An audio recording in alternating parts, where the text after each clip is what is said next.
Por la señal de Santa Cruz de nuestros enemigos, líbranos, Señor Dios nuestro, en nombre del Padre, del Hijo y del Espíritu Santo. Amén. Señor mío y Dios mío, creo firmemente que estás aquí, que me ves, que me oyes. Te adoro con profunda reverencia. Te pido perdón de mis pecados y gracia para hacer con fruto este rato de oración. Madre mía Inmaculada, San José mi Padre y Señor, Ángel de mi guarda, intercede por mí.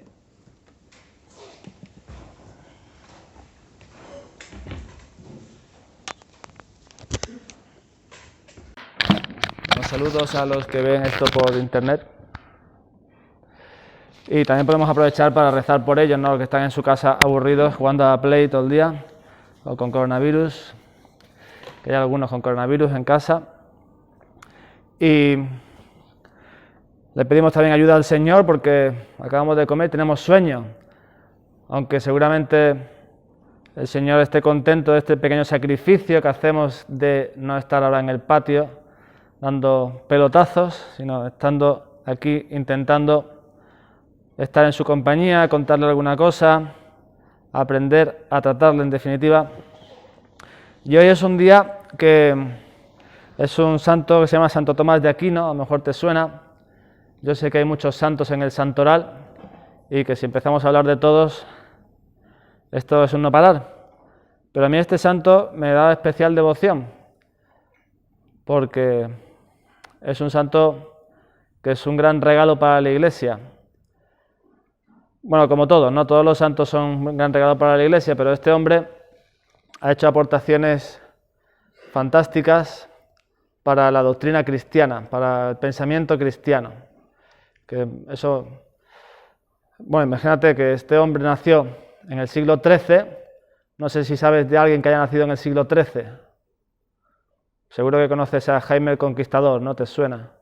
Pues más o menos por esta época en que nació Santo Tomás, Jaime I estaba ya el que estaba dando la pelea a los musulmanes en Mallorca, después en Menorca y pocos años después aquí en Valencia.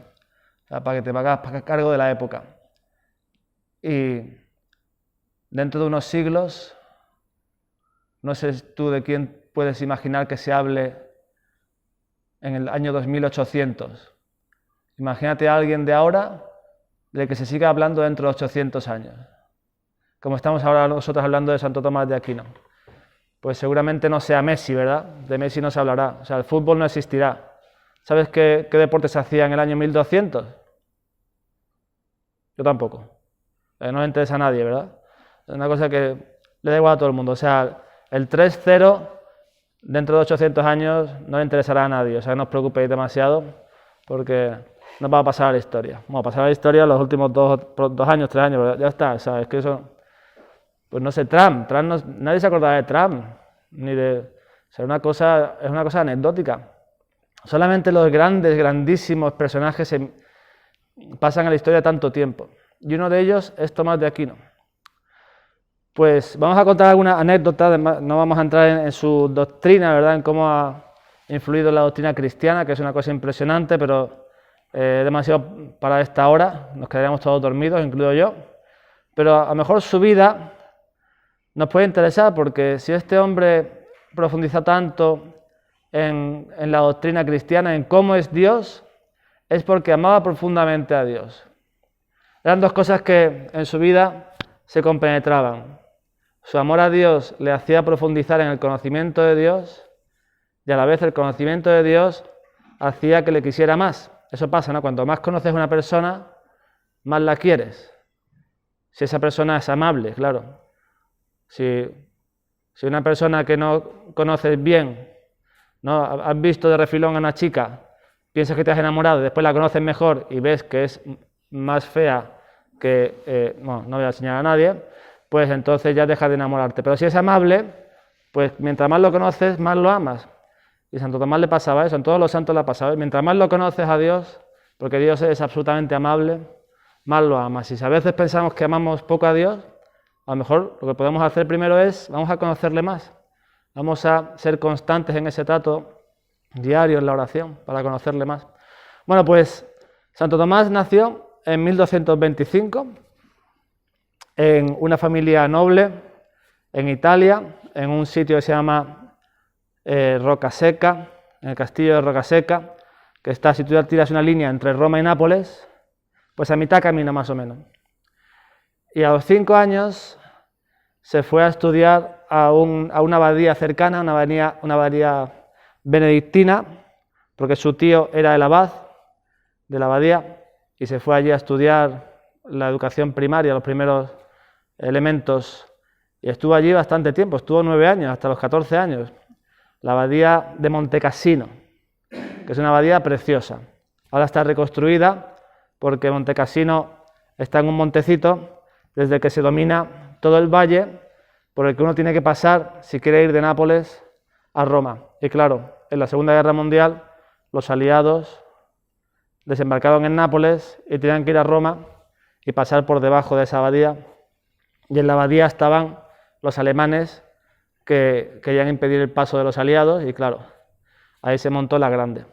Y ese fue el escenario de una de las batallas más sangrientas de la Segunda Guerra Mundial en Italia, la abadía de Montecassino. Al final los aliados arrasaron la abadía completamente y así pudieron pasar. Y después la reconstruyeron. Los aliados, cuando terminó la guerra, la abadía fue reconstruida y ya está perfecta. Y es un sitio precioso porque los monjes eran monjes pero no eran tontos, pues se ponían los monasterios y las abadías en sitios chulos.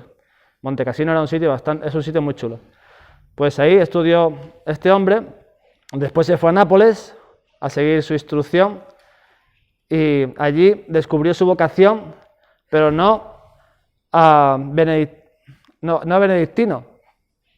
que es lo que deseaba su familia. Su familia quería que fuera este chico tan listo, fuera el sucesor de su tío como abad de Montecassino, sino que descubrió su vocación como dominico.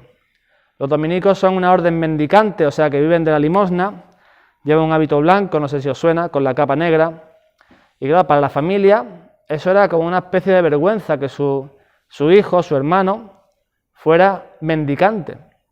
O sea, ser mendicante es duro. Yo conozco, hace 2 años estuvieron aquí unos señores, monjes, porque un profesor que estaba viniendo, se los encontró caminando por la carretera y los subió al coche y se los trajo a comer porque iban a otro sitio, pero iban haciendo autostop. Estos eran mendicantes, hermanitos del Cordero. Pues estos contaban que cuando estaban en Barcelona lo que hacían era llamar a las puertas y pedir comida.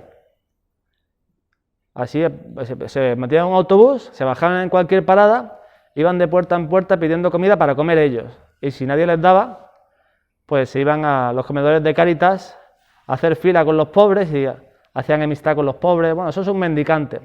Y en la época igual. Y estos no querían que su hermano fuera mendicante.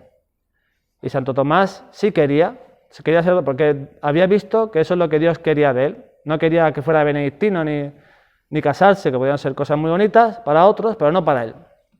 Entonces sus hermanos empezaron a comerle el coco. Que eso no es para ti, que no sé qué. Mandaban a la tía para que hablara con él, mandaban a su tío abad, al cura. Pero Santo Tomás era cabezota, o sea, más que cabezota, tenía claro que eso era lo que Dios quería de él.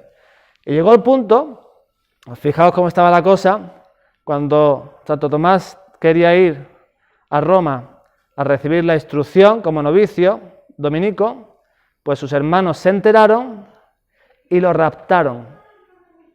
Parece de película, pero lo cogieron, lo raptaron y lo llevaron al castillo de Rocaseca y lo encerraron allí. Él no sabía por cuánto tiempo, al final estuvo casi 2 años encerrados allí. ¿Y qué hizo Tomás ante eso? Pues enchufó la PlayStation y no paró en 2 años, ¿verdad? Ya se hizo el nivel 500.000 en Fortnite. Bueno, pues Santo Tomás lo que hizo fue, en vez de desesperarse o pensar, ¿por qué Dios me manda esto? Dios quiere que sea dominico y sin embargo me manda esto. Pues siguió adelante con lo que Dios quería de él y pensó, ¿qué hubiera hecho yo si hubiera llegado a Roma? Estudiar. Entonces pidió libros y estuvo estudiando y aceptó eso que Dios no le mandaba a Dios, pero Dios permitía que sus hermanos le raptaran. La cosa llegó a tal punto, sus hermanos estaban tan empecinados, que incluso contrataron a una señora de mala vida para que fuera a los aposentos de Tomás a tentarle. Entonces Tomás, cuando vio a esa mujer ahí, pues cogió de la chimenea una rama ardiendo y le dijo que se fuera, y se fue, la otra muerta de miedo. Pues a mí me gusta este ejemplo de rebeldía. O sea, los cristianos históricamente siempre hemos sido rebeldes. Cristianos son rebeldes. Uno se ve los primeros cristianos y los acusaban de ateos, los acusaban de impíos, de que no cumplían la ley. ¿Y era cierto? Pues sí, efectivamente era cierto que no cumplían ciertas leyes que eran inmorales. Era cierto que no creían en muchos dioses, por eso le llamaban impíos. O sea, los cristianos no hacían lo que todo el mundo, eran rebeldes. Hacían lo que ellos pensaban que tenían que hacer. Rebeldes no en el sentido de rebeldes sin causa, que van en contra de todo, y llega el profesor y le miro mal, ¿por qué? Porque es el profesor, y los profesores me caen mal ya, y el colegio es un asco, ¿no? Eso no es ser rebelde. Eso es no tener, hacer lo que hacen todos, eso es muy fácil hacerlo. Eso no es ser rebelde. Ser rebelde es tener una idea y perseguirla a pesar de que los demás se me echen encima. Eso es ser rebelde. Que también le puede llamar fortaleza, le puede llamar determinación, o le puede llamar como te dé la gana.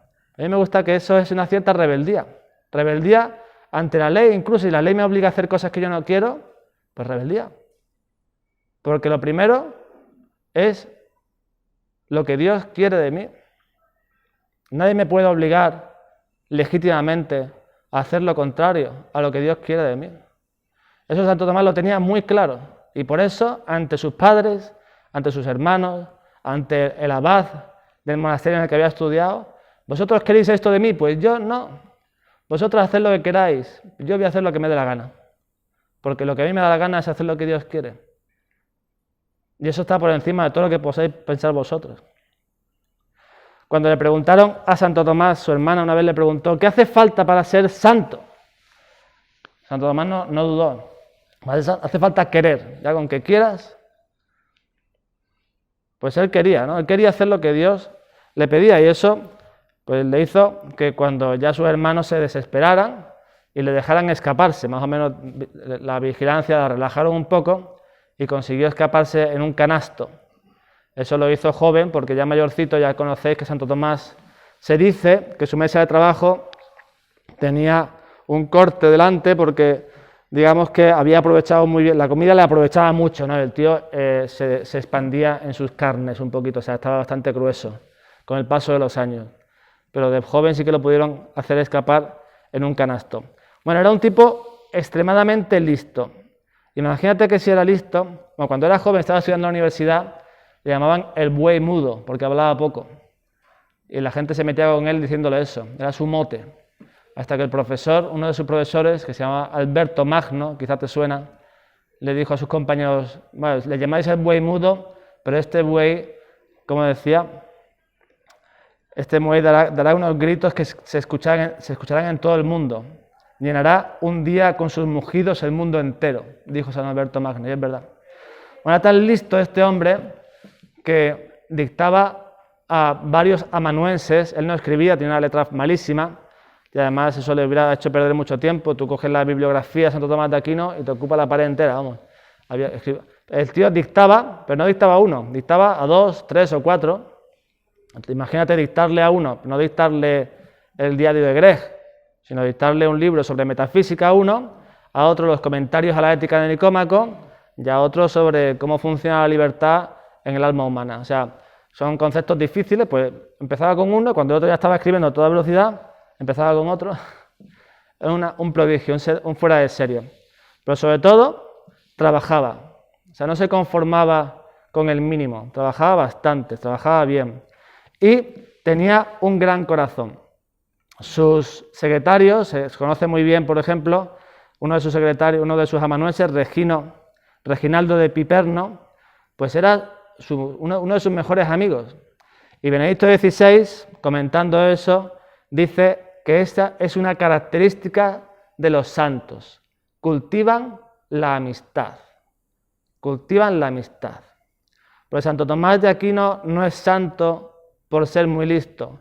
Incluso no ha pasado la historia y estamos hablando de él después de 800 años, por ser muy listo. Quizás de alguno de vosotros se hablará dentro de 800 años. San Boro, San Vicente, ¿no? Y aquí no sabemos cómo serán los colegios dentro de 800 años, pero habrá colegio, habrá escuela, algo habrá, ¿no? Y entonces uno hablará sobre San Vicente, futbolista, o sobre San Jesús. Bueno, pues no hablamos de él porque fuera tan extremadamente listo, sino porque esa inteligencia la usó en amar a Dios. Ya a él no le importaba ser listo. Hubo un día, y acabamos con esto, que en una misa que dijo especialmente una iglesia que se llama San Nicolás, le dijo con especial devoción, y ese día algo pasó que dejó de escribir. Él escribía muchas cosas sobre Dios. Ese día dejó de escribir.